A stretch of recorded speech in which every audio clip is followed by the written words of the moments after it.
Leadership Greater Washington has always been a part of who we are here at PNC, and this is a little bit bittersweet actually, because this is our last series of our Lessons in Leadership, and we get to meet Dr. Granberg, the 19th president for GW, and so we're happy to have you today. Oh, thanks. I'm really glad to be here. And I have to. I also want to say GW is a client of ours. We don't oftentimes get the opportunity to interview a client actually in front of a group of people. So today will be one of the first in terms of being able to do that. So thank you for being here, and thank you for everything that you do for our community. So before we talk about Dr. Granberg, well, first let me ask, Dr. Granberg, Ellen? Ellen. Okay. Yeah, definitely Ellen. What I tell people is Dr. Granberg when students are there. But when it's adults, yeah. Well, I'm a student, so I'm going to say Dr. Granberg. I am a student in life and of life. But no, before we start talking about your leadership and what you've done at the university, I'd like to talk a little bit about just your general background, where you're from, where you grew up, maybe a little bit about your parents, any siblings. Especially ahead of Thanksgiving, it's a perfect time to talk about family. So I am a native Californian, and my family, unlike a lot of California families, goes back to the gold rush. So we've been around California for a long time. I was born and raised in the city of San Francisco. My mother and father were both the first in their families to go to college. And they both did some graduate work. So my mother was a professor of mathematics at the University of San Francisco, and my father was a tax attorney, still is at the age of 86, which is absolutely amazing. And so they really instilled in me a love of higher ed, especially for my mother. She never imagined that she could ever be a college professor, much less a professor of mathematics. I mean, so she was always so amazed by the kind of career she got to have, and that inspired me, which is, after a detour into corporate America, what eventually led me to come back to higher ed. And any siblings? Yes. So I have a 21st century family. I have a sister, who is 6 years younger than I am, and I have 5 stepbrothers and stepsisters across my mother's second marriage and my father's second marriage. And we've all been a family. It will be 50 years next year. So we don't make a lot of distinctions anymore. we are all just kind of one big bundle. And did you stay in Northern California for most of your upbringing? Yes. I mean, I was born in the city, graduated from a public high school in San Francisco. I went to UC Davis to do my undergraduate work, came right back to San Francisco going to work for Pac Bell, and then left to go to graduate school in '95 and made the move from San Francisco to Nashville, Tennessee, which was a real experience. It was great in the end, but it took some getting used to. All right, we're going to go there in a little bit. Yeah, but that's let's great. talk about UC Davis first. Yeah. What did you study at UC Davis? I was a history major at UC Davis. I always loved history. My mother was a little disappointed that I didn't show a gift for math, but she got over it. So I studied history and got very, very involved in student journalism there. And so I was a cub reporter for the paper, and then an editor, and then eventually was the editor-in-chief for the last year and a half I was there. And that was my first big experience with leadership, was getting plopped into that job a little bit unexpectedly and having to sink or swim. But it was great fun. All right, so now you're twisting me a little bit, because I saw that you were in telecommunications for a while. Yeah. I'm trying to understand, how do you get from history to telecommunications? You know, the students at GW ask me this question all the time, because a lot of them major in liberal arts and they're anxious about getting a job. And so they want to know how that happened. So here's the story. I just assumed that I would go to graduate school immediately after finishing my bachelor's degree. So I wanted just a good general liberal arts degree, because I thought I'd be a lawyer like my father, or, do something where that would be appropriate. I got appointed to that editorship, at a time, and part of the reason why I got appointed to it is because it had built up a huge deficit. And so there was a lot of rancor and a lot of upset. And so the editor-in-chief was forced out. And for some reason that escapes me to this day, the powers that be decided I should take that over. And I discovered that I really enjoyed solving the problem of how to get rid of that deficit. And it was, it's not going to sound like a lot of money to all of you. It was about $100,000, but it was a huge amount of money to us.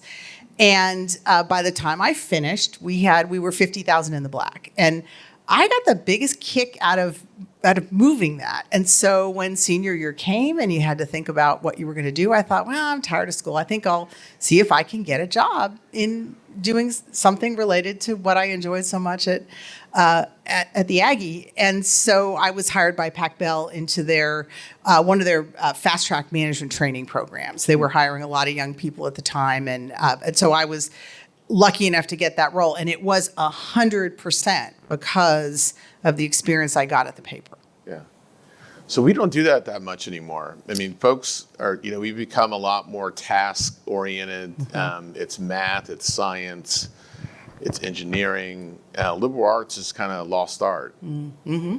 Talk to us about what you think the importance of that was for Pac Bell and then ultimately why you decided to go into grad school. Yeah. So in terms of Pac Bell, I had to have a degree. But in fact, even at that time, people who were familiar with that program said, it's lovely they're giving you an interview, but they'll never hire you. They only hire engineers. So even back in 1984, which sounds like ancient times, that idea was there. And you're trying to prove to your mom that you could actually have a math, adjacent type job. There's probably a little of that. I'd say there might maybe a subconscious motivation. And so it really mattered that I had all this concrete experience at the paper that I could list on a resume. And so the way that the history degree came into play is in two ways. Number one, I knew something about how to tell a story. And so I was able to construct a narrative that the recruiters found compelling. And I think some of them kind of secretly liked the idea of slipping a liberal arts major in among all those engineers. And then when I got to Pac Bell, my first job was as the manager of a group of service reps that were handling residential telephone services. So I don't know how many people in this room are old enough to remember if you moved, you had to call the phone company, right, and get them to move your service for you. And when call waiting was the hottest new technology ever. Do y'all remember this? There were yellow pages, and there were still yellow pages. There was an operator you'd have to call. Exactly. And it was an incredible experience because here I was 21 years old. I was put in charge of a group of 8 very seasoned service reps, members of the Communication Workers of America. So I got to learn about labor unions. And I am so fortunate that these people were mature and forbearing. I mean, when I think about what it must have felt like to them to have this 21-year-old show up and, here's your new boss. But they were wonderful to me, and I learned an enormous amount from them. And there, again, the history major came into play because I knew how to communicate. I knew how to write. I knew how to express ideas. And that ended up being a real competitive advantage once I got into the job. So it was a little tricky to get into the job, but once I was there, it helped a lot. And that, I think, is part of the beauty of a liberal arts major. It's very generalizable. But what we know today is it's not enough to just get a history degree or an English degree. You've got to have the experiences on your resume that come along with that, so you can also demonstrate that you've got the skills. And that's where I was so fortunate, because I had spent that time at the paper, and that's one of the things we want to bring to GW students. Mm-hmm. We just announced a new strategic framework, and one of the big goals is to integrate academic and career advising so that students get the big arc. So it's a little bit longer of a trajectory there than you probably wanted, but that's... No, that's perfect. So 11 years? Yeah. You spent 11 years? I did. You started as a 21-year-old. Yeah. kind of entry-level job, and then ultimately where did you land at the end of that 11 years? So I so everybody who came in through this program had to start in the field. So you had to spend at least 2 years in a field office directly supervising line personnel who were delivering the business to customers. So I did that. And then then you rotated to headquarters, and I got sent to what was called the Residence Marketing Professional Development Organization. And these were the people, we were responsible for writing the training that was non-technical. So it wasn't the memos that said, here's the new way to enter this order. It was more of the customer service, customer experience side. And you're bringing back some memories. There was an enormous marketing scandal that unfolded at Pacific Bell at that time. And I had watched it when I was in the field, where not my division, we were the Northern California division. This was the Southern California division. And they were completely cleaning our clocks in terms of sales revenue. And it actually turned out that a little of it was borderline nefarious. And so it became a big public scandal. And the unit I was in was assigned to write all the training that had to be sent out to the reps so they could, because we had to call every single customer and find out if they knew what was on their accounts and refund them for anything they said, I didn't know I bought that. I mean, it was a huge thing. So there again, the history major, the communication experience, the writing experience really paid off. And then I got tapped to move over onto the information systems side because competition was coming to the local market. So AT&T had divested. Competition in the long distance market was there, but now it was coming to the California local market. At that time, if you wanted to put call waiting on sale at Pac Bell in California, it took 9 months. They were in no way, shape, or form ready for any kind of competitive market where they actually they didn't just get to assume that they owned the customer base. And so I spent my last years there doing project management on these large scale software development conversions so that we would be able to change the price on call waiting in 9 days instead of 9 months. That was the kind of responsiveness we needed to the market. And I'll hammer on the liberal arts degree again. This was a big engineering and technical conversion, but it was also a massive cultural conversion. So they had to pair a more humanistic project manager with the engineering project manager, so that you didn't have mass revolt by the folks who worked there. So you're given a level of passion in telecommunications that I would have never imagined, especially at that time, because it was relatively basic, right? I mean, and you talk about call waiting. I can't remember call waiting. Twisted copper wires were still running underneath the streets. Switch lines, you put on call waiting, you go to the other Not side. that interesting. But the people were I mean, it was a fascinating experience. And it is what led me to go back to graduate school, because as a part of getting ready for that market competition to come, the company decided it needed to reorganize itself along product lines, which it had never done. So in doing that, all of these crusty programmers, who had learned to program in the Army in like 1969, who'd never documented a thing in their lives. They all of a sudden they had to learn how to become customer focused and responsive to the market, and they did not enjoy this. And so I got to watch the human dynamics associated with that kind of change, and it just sparked something in me. I'd grown up in an academic family. I'd always thought it would be neat to be a college professor, and I started taking some night classes and really got re-enthused about education. Mm-hmm. And so I just sort of kept creeping forward one step at a time, and then finally did decide, if you're going to do this, you better just do it. You either need to commit to Pac Bell or you need to go. And I did decide to go, and thank goodness, luckily, I got a fully funded offer from Vanderbilt University, so I actually had some money to do this with. And so that's how I made the leap from telecom to academics. Okay. And so you were really interested in understanding human quality. Yeah. Went in to go into sociology. Yep.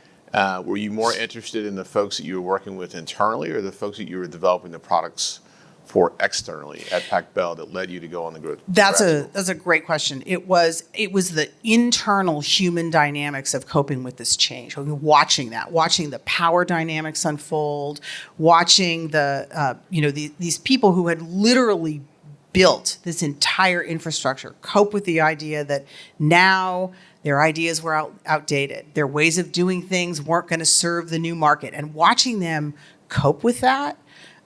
Watching the ways in which they resisted, watching the well-meaning efforts of the consultants who were brought in to try to achieve this, it really showed me that there is something here to understand about humanity and about the way organizations work when they perform well.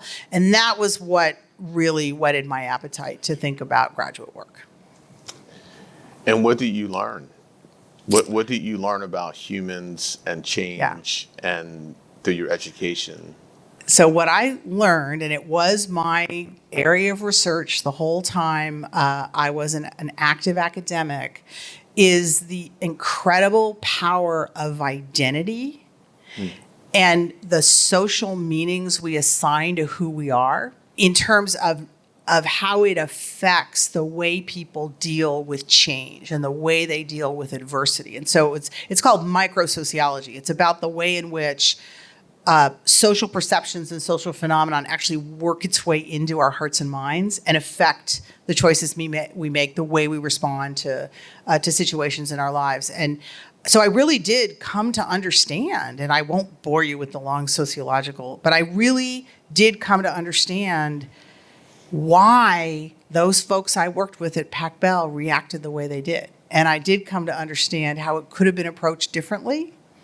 So it could have been less painful. It would not have been painless. There was no way it was going to be painless, but it could have been less painful had they known a little more sociology. Have any of you read the book, Who Moved My Cheese?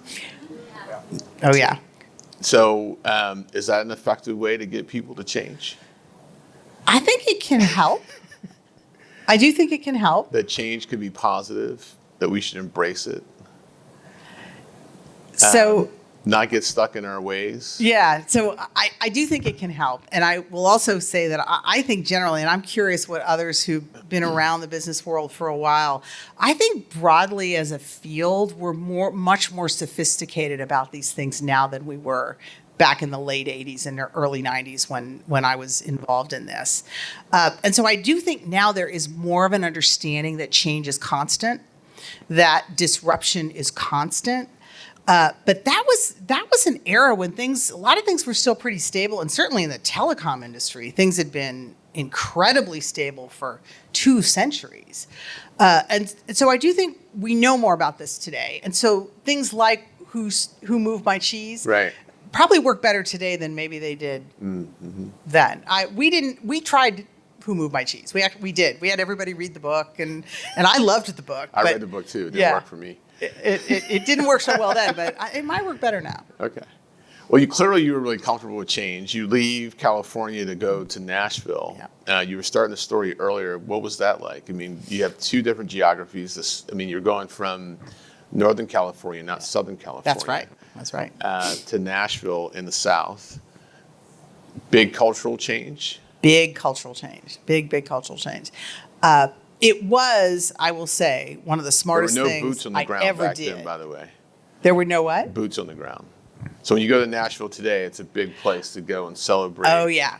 You have a lot of wedding parties and boots on the ground, and probably a little bit different when you were there. When I landed in Nashville, it had been a dry town only 20 years earlier.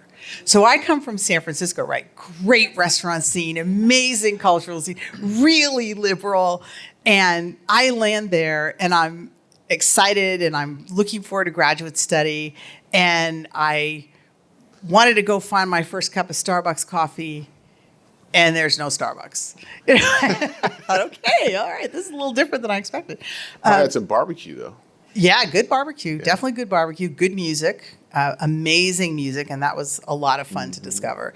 But it was different. But I have to say, I mean, when you grow up in a place like San Francisco, when you grow up in a place like DC, it is a bubble beyond all bubbles. I mean, everybody you meet thinks the way you do, and yet you think that you're growing up in a place that's so diverse and so sophisticated. I learned that not as sophisticated as we thought we were because we were so insular.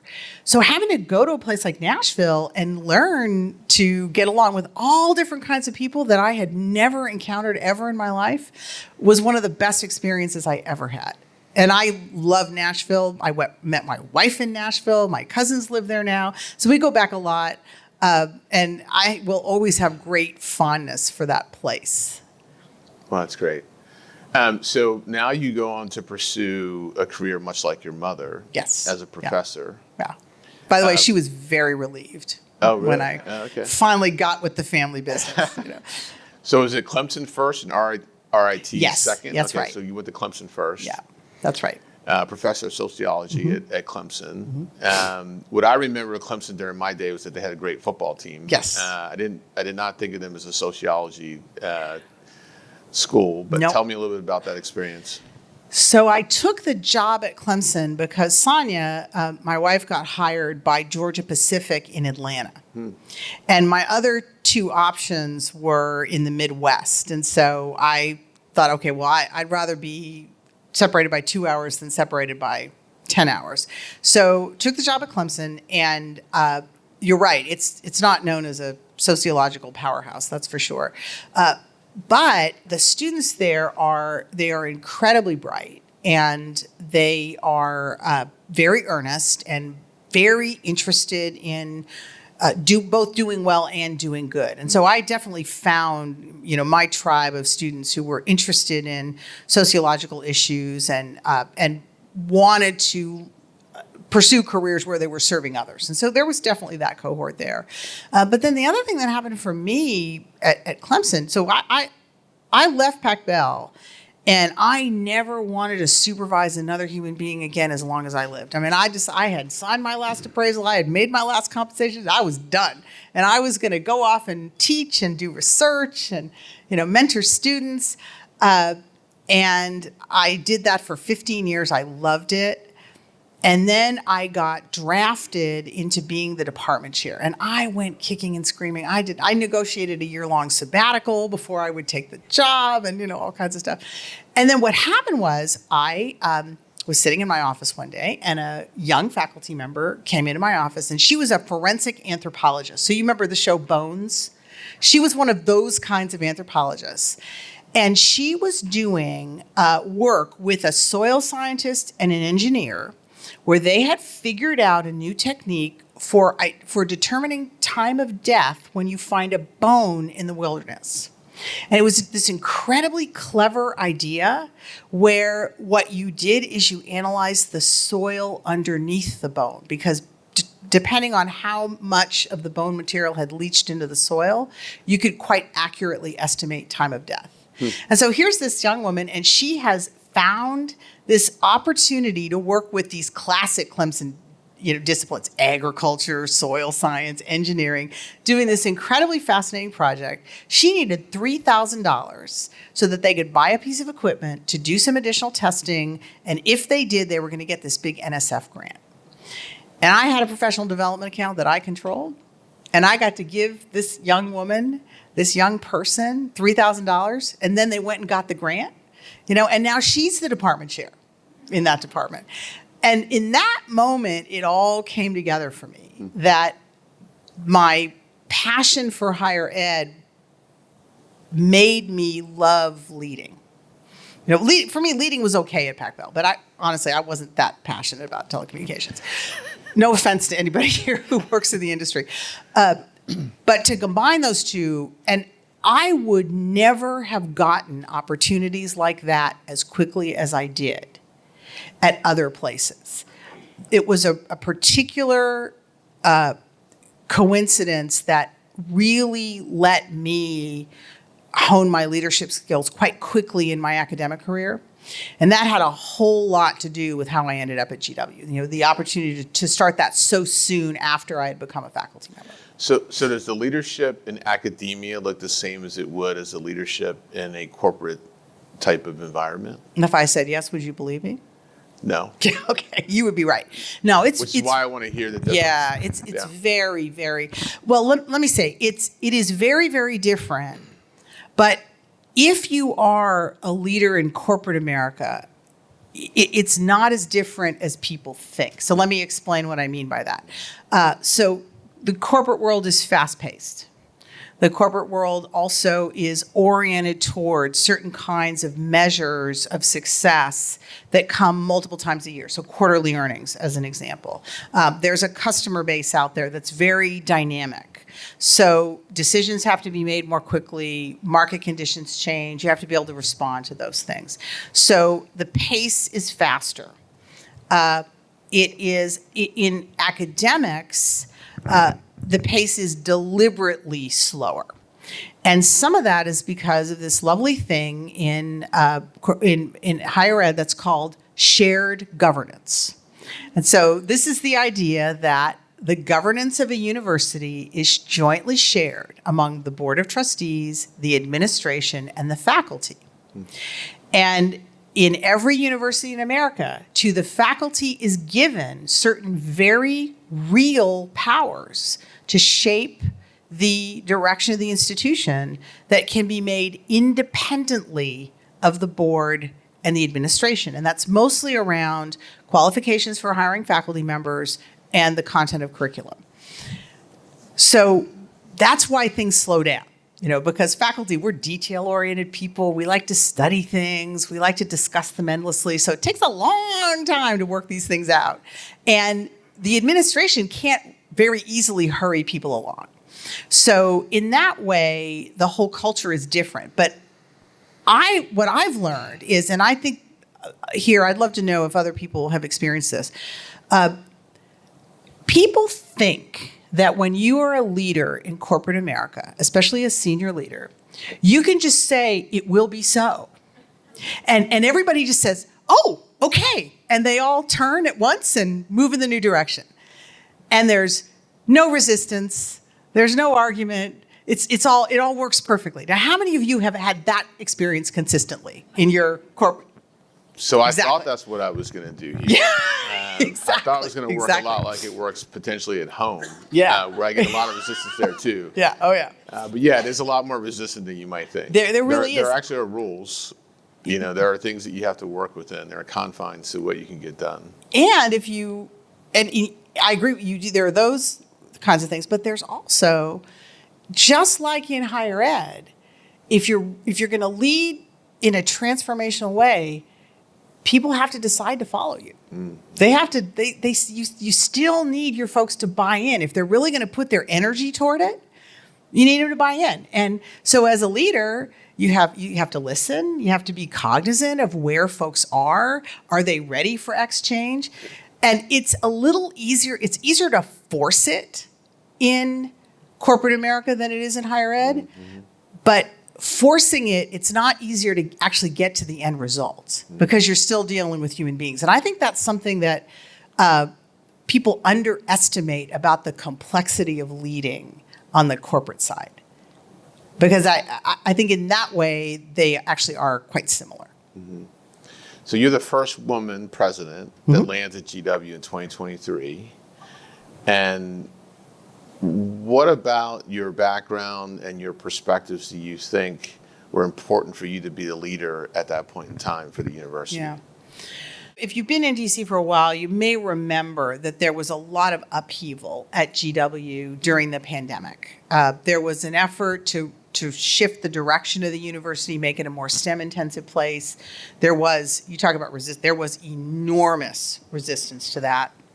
There were lots of issues that were coming up at that time. And I knew about GW because I had been to DC multiple times and had recognized where it was and that I was it was right on the edge of all these things between the White House and the State Department. So I thought it was a really neat place. And as I would read about all that was going on at GW at the time, I remember thinking, I think maybe I could help them. And I was a provost, and I was being encouraged to start to look at presidencies. And some of that went all the way really back. Quickly, I'm sorry. Yeah, go ahead. Explain the difference between a provost and a president. Because that's a very unique thing. Yes. Like I hear it all the time and I always think it's the same thing, but they're different. They are different. So the provost is like the academic operating officer. So faculty members report to department chairs, who report to deans, who report to the provost. Mm-hmm. And so that person oversees all of the academics. So and like the curriculum, the instruction, right, the research, school. All that stuff. Okay. That's right, all that stuff. So it is an incredibly important role at a university, and a provost has an opportunity to really help move an institution forward by leveraging the academic resources and leading the faculty effectively and working with the students. So I was a provost. I was thinking about presidencies. And I kept thinking, I think maybe I could help here. And that went all the way back to having managed in a union shop. I mean, all the way back to those days, just having to learn how to do things through people, with people. I thought, and then I had by then a lot of faculty affairs experience and other kinds of things. So I wonder if maybe I could do that. And I had a mentor, a coach that I still work with today. And he was encouraging me to think about this, and he was helping me think about what's the range of universities where I could be competitive. And so we were going through that, and I said, well, what about GW? And he said, well, that's probably the highest level university you could reasonably get a job. So he was basically saying, you can try, but I don't think so. But it was, as it turned out, it was that combination. They were looking for somebody that was high EQ and very social and really had experience leading in a collaborative fashion. The board had decided that was really what they needed at that time. And so that gave me a leg up, I think, in the interview process. Yeah, because I'm thinking, like, for anybody who wants to be a university president today, like the alumni, you have the students, you've got your staff, you may have a current administration. I mean, there's so many different things that you have to meet. Why in the world would anyone want to be a president in today's world? Well, I'll tell you why I decided I wanted to be a president. I mean, in every one of the roles I took, somebody pushed me in the back and said, you need to go do this. And so I was very, very happy as a provost. But what I was starting to notice is that as a provost, I could see I had the really good, solid overview of the university. I knew where the strengths and weaknesses were.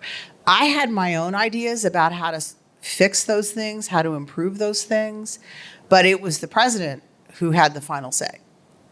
And so it dawned on me that as much as I liked being a provost, the buck did not stop with the provost, it stopped with the president. And so if I really wanted to shape an institution, I was going to have to pursue a presidency.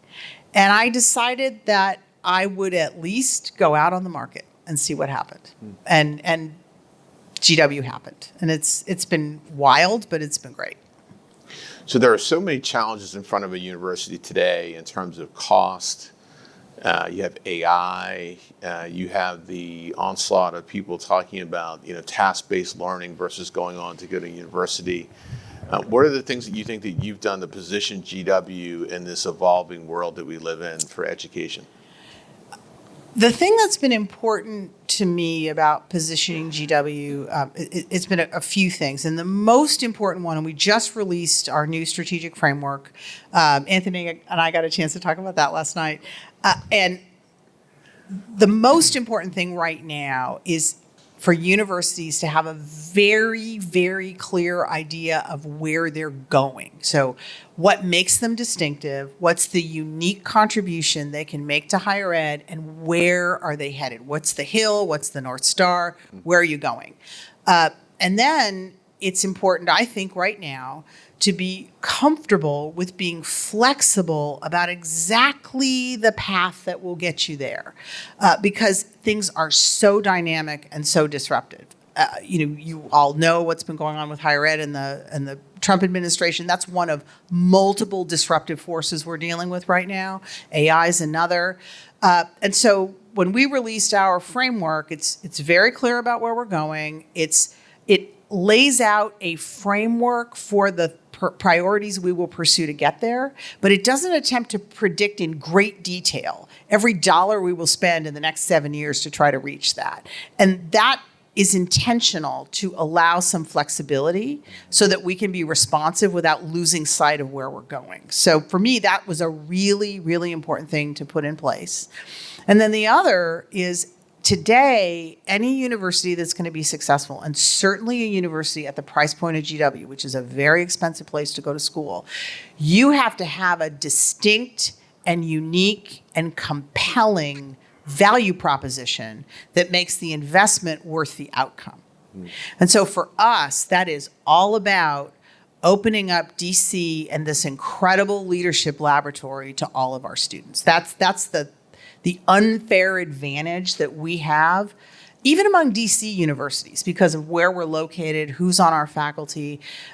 And so it's being really clear who you are and who you're not. And really leaning into the special, unique opportunities and kinds of preparation that you can offer to your students. And that is working for us. Mm-hmm. Students come to us because they want to lead, because they want to make a difference in the world, because they are excited about the opportunities in the nation's capital. And so a big part of our framework is delivering at higher and higher and higher levels on that potential for our students. Mm-hmm. So traditionally, I would say in the corporate world, we would think about strategy in 5-year increments. Mm-hmm. Mm-hmm. I think since COVID, at least from my perspective, it's been like 1 to 2 to 3 years. Yeah. And I'm curious what that looks like for universities and your planning. Yeah, so that's actually a great example of why I wanted a framework and not a plan. And this is an increasing trend in higher ed, that people are realizing that even though we we think of centuries, we think of decades, right? We don't think. But I wish we as bankers could think that way. I'm sure you it's do. Like, what did you do yesterday? Right, but that increasingly is the reality of the situation for higher ed as well. And so we do have to be more nimble, and we do have to be more responsive. And so that, for me, is part of the beauty of a framework, and laying out just a few key elements you're going to focus on, and then allowing flexibility in exactly how you pursue those things so that you can move from year to year, and when things change, you can respond to that. And so what's happened with the administration and the impacts on research is a really good example of that. Mm-hmm. Mm-hmm. So how should I be thinking about university coming from the perspective of an employer? Yeah. What should we be looking for a university to provide? And then secondly, what should we be thinking about as a student? So as an employer, there's a traditional, let me back up a little. There's a traditional division in higher ed. So historically, you've either been an elite university that is a tower on the hill, and it's all about theory, and it's all about the pure educational experience, and it was sometimes considered sort of beneath an institution to worry about career preparation. And then there's this other set of institutions where the education is important, but it's really about making sure our students get jobs. And today, there is no university that can afford to ignore one at the expense of the other. Or to the benefit of the other. Exactly, especially for cost. And so places like GW that have historically been a little more on that elite side, it's all about the theory, it's all about the educational experience, and the kids will figure out the job. We have fully embraced the idea that it has to be about both. And so if you're an employer and you're looking at a GW student, they are absolutely amazing in what they accomplish in their 4 years. I mean, it is stunning what some of these kids have done. I mean, I'll give you one example. Monday night, we had Secretary Robert Kennedy, at GW in Lisner Auditorium, completely arranged by the college Republicans and a new Turning Point chapter. And I know people have varying opinions about Turning Point, but think about that. A set of undergraduates attended a MAHA convention, found a road in to get a message to Secretary Kennedy, and persuaded him to come and spend an evening at GW. And the students did it themselves. I mean, wouldn't you like to hire somebody who had that kind of moxie and that kind of ability? They did it in 10 days. Wow. And so there are students all over the country. And he actually came? He did. I met him. I greeted him at Lisner Auditorium. He stayed for several hours. It wasn't AI? It was the actual person? I can promise you it was not. I can promise you it was not. So I think when you're an employer, you do need to look past the degree.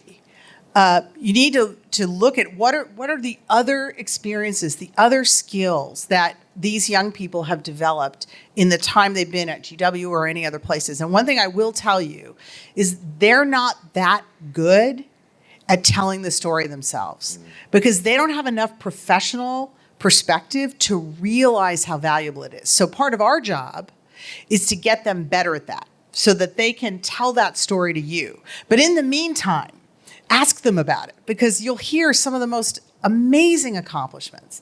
And so I do think that increasingly what universities need to be are learning and professional engagement laboratories where students can build a portfolio that absolutely includes incredible education. You still want young people who can write and think and communicate and analyze. You still want all those things. But you also want young people where you've got some evidence they can actually deliver for you. And so what we need to be doing is turning out young people who get the opportunity to do both and support them in being able to articulate that and to design their experiences in a way that work for the fields they want to go into. And that's where we need the help of the professionals in those disciplines because we don't know, for example, how banking is changing as a result of AI the way you do. And so there also needs to be increasing partnership between universities and the business community so that we can keep up with some of this technological change and the way it's affecting who you're looking for. And that's where us being slow, it gets to be a problem. So we're actually thinking a lot about, especially in the next 5 years, where we're really going to understand where AI is going to go and how it's going to affect the labor market. It's not practical for us to redesign courses to keep up with that. That's not going to work. So we've got to find another way, and we're thinking about that kind of thing right now. And so you have to be willing to experiment. So I'm really happy I unpacked a little bit sociology, history, Pac-Bell, San Francisco to Nashville. What has been the one leadership quality that you picked up during that time that's led to where you are today? So this is probably going to sound a little surprising, but it's listening. What I have learned from, at least for me, for my leadership style, is one of the most powerful things I can do is to listen intently and take in that information because it allows me to make decisions that are responsive to the complexity of the situation. I mean, things today are so complex, and at universities, like you said, there's so many constituencies that you really do have to kind of have a grasp on all the different channels and all the different layers. You're never going to please all of them, but you can avoid unforced errors. And I would never have said that when I was 21 years old. Never. But today, I actually think it's one of my secret superpowers. So 2 ears and 1 mouth. Mm-hmm. It's worked really Now, well. I'm not giving much evidence of that right now, but Well, no, you've done a great job. So I'm gonna open it up to our audience for questions. Looks like we have some here in the front. We've got a microphone that's going to come around. I really appreciate your energy, and you covered a lot of ground. So this was actually really good. Good. I serve on a board at Mason, and Dr. Washington has no shortage of problems with the current administration. Yeah.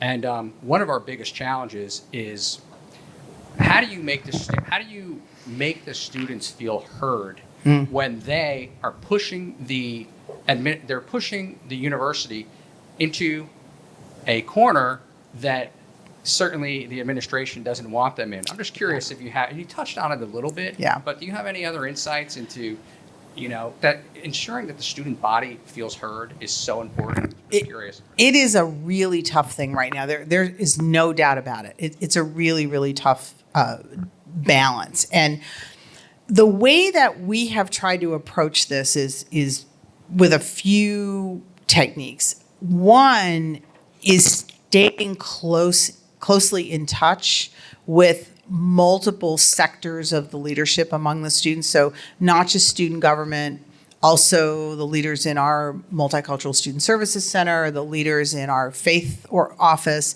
so that we're pulling in a lot of information from our students about where they are and what they're worried about. And then we have focused a lot on honest and straightforward communication about what is happening. We've been straightforward about what we can and cannot share. And so I actually put a memo out probably about a month ago, responding to a lot of frustration around campus that they felt like we weren't telling them anything, And so I had a nice example where it was very advantageous to us that we had not shared quickly. So I was able to write a memo that was well received on campus, laying out the principles we were using to guide the institution. And then the third piece is a regular, predictable communication. So we have this thing we call the Federal Matters newsletter. And we started it. It's once a week. It's an email. We started it. We thought we'd have to do 3 issues. We're on like issue 27, and what it does is it allows us to give up to the minute information about what's happening and what we can share. But what we learned is that we have to reach out to these groups and ask them, what are you hearing? What are the questions you're discussing with your friends on Friday night? And that was really important. So it's not perfect by any means. And we have a lot of students who are very dissatisfied with the way we are handling things. But what it has done is it's opened up the lines of communication much more than they were before we started doing that. Yeah, you bet. You bet.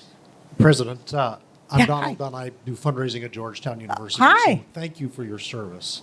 I am interested in what are the top issues you're grappling with AI in terms of what do you embrace? What do you need to think about? It's moving so quickly, and universities, as you said, move a little bit slower. And I'm just curious to hear what sort of things you're grappling with. So we have had an enormous amount of AI entrepreneurship happening on our campus, lots of little experiments. We were very, very fortunate a couple of years ago to get one of the National Science Foundation AI centers. It's a collaboration with University of Maryland and NIST. And so there is a large body, 100 faculty members who are engaged in thinking about AI, either from the standpoint of how do you create AI that is trustworthy, which is what that center was on, but then also how do you bring it into the classroom? How do you teach in a way that allows you to use AI but not have your students constantly cheat by going to ChatGPT? So there's been all this experimentation going on. And it is time for us to consolidate that. Because what we need to move into is a broad AI strategy around how and where we're going to make use of it. And so we've got a group that's agreed to do this for us. It's internal. It's some of the faculty that have been working on the NSF Center. They're going to do this for us. And so as we're thinking about what the challenges are there are a number. AI is moving so quickly. When's the right time to invest? I mean, there's products, you must see this. People are hawking all kinds of products. AI, you can use AI to replace your advisors. You can use AI to automate, dining services. There's all these. So when's the right time to invest in things like that? And then how do you make sure that what you're then doing is taking care of people who are affected by that? And for us, that has been around using investments in AI to increase the level of service that we provide to our students. So it's for us, it's not a mechanism for saving money or laying people off. It's a mechanism for constantly improving the level of service that our students get. And then on the educational side, there's two pieces. There's how do you use it to improve learning? And then there's what do you teach them about AI? And on the first one, we have a lot of great work that's been going on. And so I think we're in a very, very good position there. But on the second one, it is moving so fast. And the tools themselves are changing so quickly and evolving so quickly. I mean, suppose we had a mandatory AI 101 class your first semester.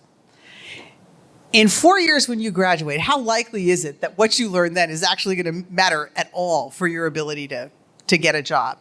So how we stay current and make sure that our students get what they need so that they're competitive in the marketplace, that's our biggest challenge right now. And I've hosted a lot of lunches and dinners with business leaders, listening to them about what they're looking for. And it's been interesting. Nobody's figured this out yet.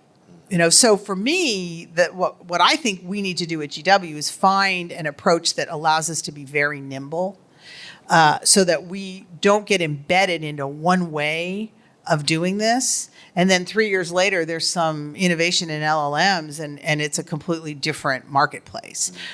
So I don't have great answers. I have to admit, I don't have great answers. But there's no question that it is really going to influence how we educate, what we teach. And then the last piece, which is the job apocalypse. So you all have heard this phrase. This question of first, second, and third year entry level roles in consulting, in finance, and law. That's a big, big question that we're still grappling with. We don't know yet whether or not what we want to do is graduate people ready for third year finance work or third year consultants work, or whether or not we should actually double down more on the traditional liberal arts pieces. And partly what I've heard from employers is a conundrum that I think is really, really interesting, which is AI replaces that work that can be done by those entry-level college graduates. But the entry-level college graduates are not emotionally mature enough to handle the most sophisticated work. They're literally not grown up enough. So there's this really interesting question about what are we going to do with that space so that they're actually ready to do the work employers will have them to do. And I think that's the big opportunity and also the big question for the next 5 years. It's kind of a rambling answer, but I hope you got something out of it. Nice to see Hey, you. I want hi, to pick good up to on see you. that tension that you just mentioned. But first, just as a GW alum, we're so proud that you're our leader right now. We're so grateful. So thank you for what you do. I loved what you said earlier about sort of your study of identity and the power of identity, and that if you went back to Pac Bell, you could see not how to make it painless, but how to reduce the pain of that change. Yeah. So I was wondering, so many people in this room are thinking about this tension you just described of hiring people directly out of college, also younger generation. From your study of identity, what can you tell us about the identity of young people and how we can make the hiring and the transition and the management maybe not painless, but maybe a little less painful than it is right now? Because it's there's a lot of generational changes we have to grapple with. There are a lot of generational changes, and one of the biggest things that has changed in the psychology of young people, there's actually two things. One is it is very clear that full adulthood is delayed. And so that's a very sociological thing. So there's now this phase of life called emerging adulthood. And it's 21 to 30, where people, most of us in this room, when we were that age, we were getting married, we were buying our first home, we were getting set up in our careers, It doesn't work that way anymore. I mean, many, many, many young people are 30. They're not even close to being ready to buy a house, partly because they're too expensive. Many of them maybe had a first marriage that didn't work out, if they got married at all, but they aren't settled into their long-term family situation. And so this is, you can see it in the data. There is clearly now this phase of young adulthood. And so, and sociologists call it emerging adulthood.